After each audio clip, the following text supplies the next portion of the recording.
Hi everybody, welcome back to Plastic Models by a Regular Dude and the Italeri 1/35 scale M47 Patton Battle of the Bulge build. So, the paint is done, and the flat clear has been put on here. I got the letters done, I just stenciled those on there and put the decals on. So, with that, I am ready to start doing some weathering on this thing. And I think I'll start. I'm going to do a little bit more weathering on these exhausts here. Whoa, shnikes. I did some, and then I sprayed my clear, and it kind of flattened it out, so I need to redo it. So, on second thought, I think before I get too crazy with weathering, I need to do the detail painting that needs to be done. So I need to paint the machine gun in the front. I need to paint the metal parts of the tools there, wooden handles, that kind of thing. Need to do the tail lights. So I think I'll work on that a little bit first, and then then I'll do the other. So let's see. Okay, so here's what I'm doing right now. I got the exhaust rusted. I got to scrape some of the lumpy stuff off, but I put these covers on. So now I'm doing a black kind of filtery wash kind of thing. And what I'm doing, I mixed up some Untitled 502 black. Since it's a dark gray, I wanted to use black. And here's what it looks like without it. Here's what it looks like with it. It's still a little bit wet, but it's adding some fake shadowy kind of look and kind of darkening up this underneath part here. Now I'm not going to do this all over the top because I want this underside here to be a little bit darker. So I'm just applying it all over like this, keeping in mind, everybody, that this is just the first layer of quite a few layers of different types of weathering stuff I'm going to do, but it really accentuates the details.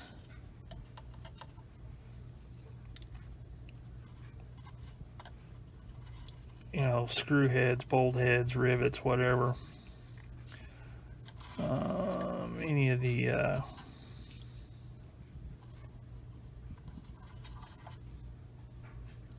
seams, anything like that.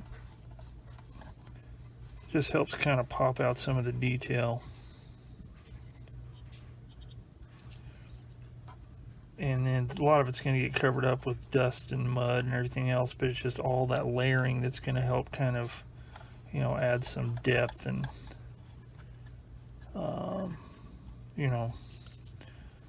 variety to the color. For the thinner, to thin this out, I use the Patton odorless thinner. But after that bottle's gone, I'm just going to use the bottle to refill from my Gemini Masterpiece odorless thinner I got in a big bottle, or a big jug, from my local Hobby Lobby. It's a little more economical, and in using, maybe I just don't have the finesse and the awesomeness to tell a difference, but they both work exactly the same. One doesn't work better than the other. So as far as thinning and doing all that kind of stuff,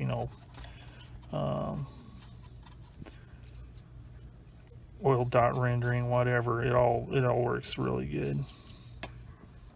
Sorry. So I'm just gonna fill all that in like that. I'll move on to the bottom, get that done. So you can see I did it right here as well. You can tell a big difference. That's pretty flat. That has a little bit more depth to it. And again, it will just increase with the extra layers of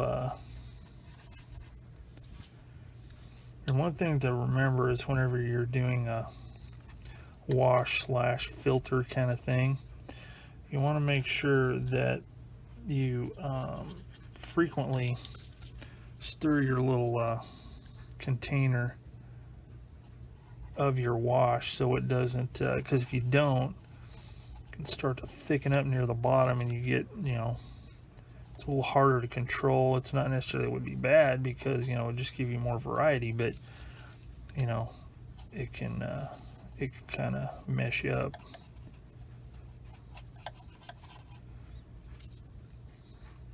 As you can see, I'm just slopping it on here. I don't know if you'd call this a sludge wash or a heavy wash or a heavy filter. I don't know. It's just ultra thin oil paint slopped on here to give it some further definition. Okay.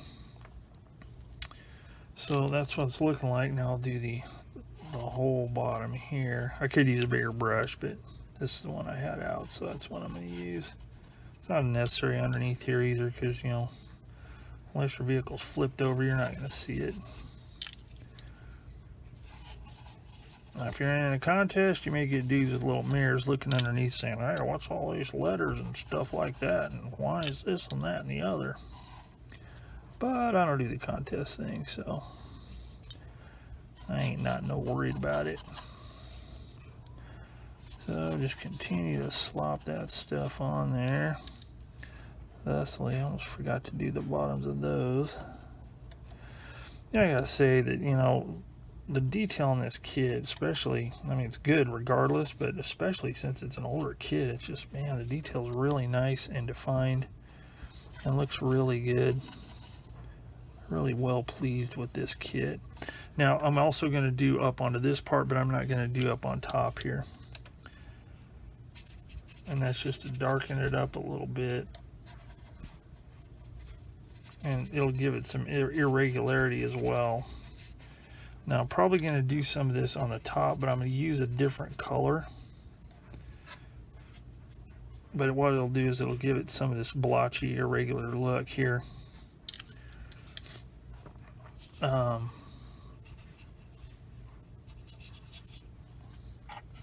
So it doesn't look so uniform and clean. And again, layers, layers, layers.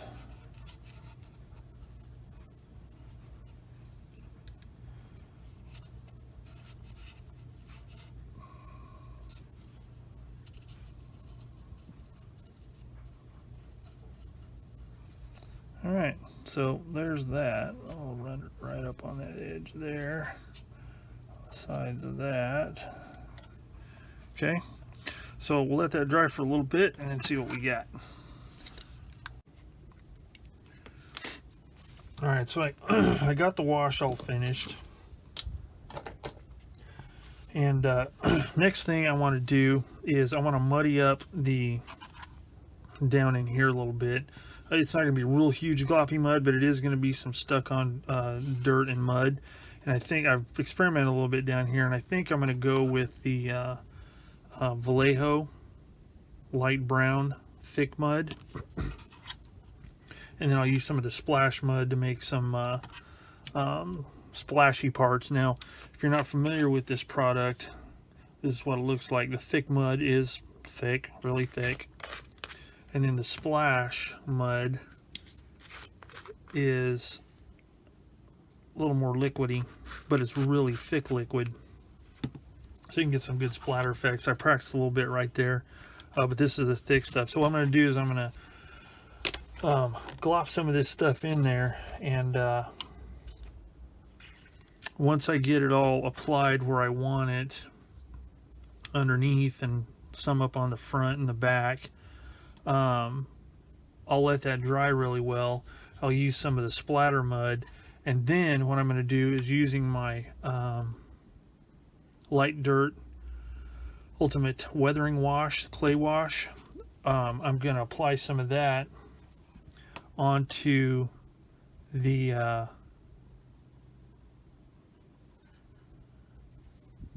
this mud, and what it'll do is it'll add a little bit of texture to it. It won't be so monotone looking. So I'll do the mud first, and I'll show you what it looks like, then I'll do the clay wash. Okay, so I left off with rubbing some of the clay wash off the wheels, and between then and now I've actually finished the kit. So here it is. Let's take a look at it. So what else I did to it is I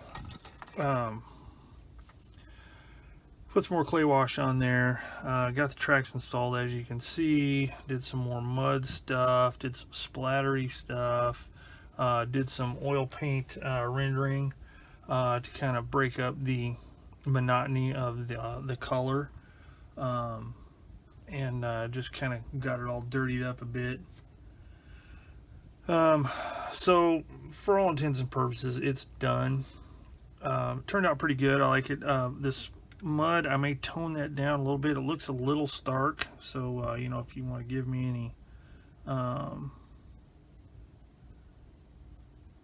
any insight, or not insight, but any opinions on that, I'd appreciate it.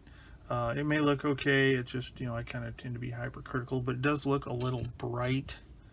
As a matter of fact, I may have forgot to put the clay wash on this part, like I did on this other stuff, so I think I'll do that, so that'll tone that down. But anyway, it's pretty much done. It was a fun kit. The only thing I have left to do now, it's done for now. So what I need to do is I need to practice on some figures, on my painting a little bit, and then get a halfway decent figure to put in here to represent Colonel Hessler, Robert Shaw's character in the film Battle of the Bulge. Put him in there, and then down the road a little bit, once I get some other projects wrapped up, I will be making a base for this. And the plan is as in one of the last scenes with the tanks, they were chugging up a hill trying to take over a fuel depot, so I'm thinking about doing something like that. So anyway, that's it.